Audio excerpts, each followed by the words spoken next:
If we are in a complex attack where we need to get our gun into the fight immediately, we don't want to waste time with trying to offset our sights or worry about the deviation of the round.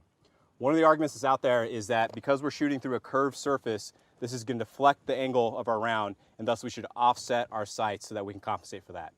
That's just not going to fly in the real world. That is more flat range training where we're looking for solutions that address problems where there's not fire coming back at you.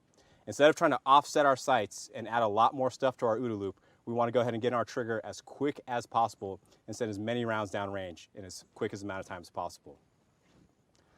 Some of the reasons why people get confused as to whether or not they should offset their sights is because if we need to do hostage rescue, if we need to shoot into the vehicle, we need to be aware of what kind of offset and what kind of deviation our round is going to have.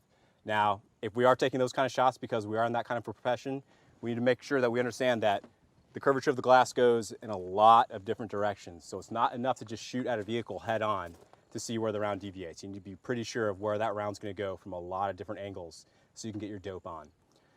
This is something that confuses a lot of shooters because they know the rounds are going to deviate on the way in. So on the way out, they say we should go ahead and offset our sights.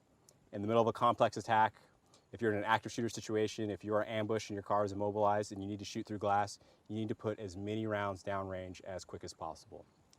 What that's going to look like is we're going to have Danny go ahead and shoot 5 rounds as quickly as he can shoot center mass at this target, and we're going to see what kind of deviation we have and where the overall impacts are. All right, let's see what that looks like.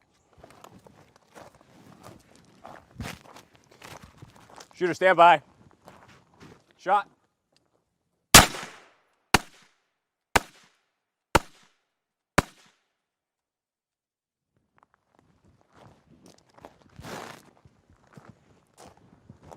So we can see that the point of departure on this glass, we've got a few different holes where the rounds are actually going through. So we created a port for those rounds to go through. Now, this type of safety glass is particularly devastating towards bullets. So if we can create a bigger hole for these rounds to go through, that's going to be better off for us getting rounds on target. Now, if we look at the target, we can actually see that the very first round hit at about the chest line right here. So not a strong deviation upward. And the 4 subsequent rounds actually hit center line going down instead of going up. So the arguments that there's deviation with the glass and the bullets, maybe, maybe not. What we do know is that glass is incredibly devastating to rounds. So rather than try to add things to our decision-making process with regards to offsetting our sights, trying to aim our sights, try to track where the enemy's at, try to think about the next move we're going to make in the fight, let's just go ahead and make it as simple as possible and put as many rounds downrange through that windshield as quick as possible. Something else to consider too is what distance we should be engaging these targets at. Somewhere around 15 yards is where you're going to run out of effective engagement through windshield shooting at a target with a carbine.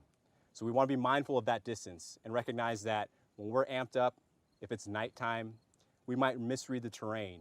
So let's be very aware of when we do decide to employ our gun from inside our vehicle and we have to shoot out our windshield as opposed to getting outside of the car so we can clear our muzzles.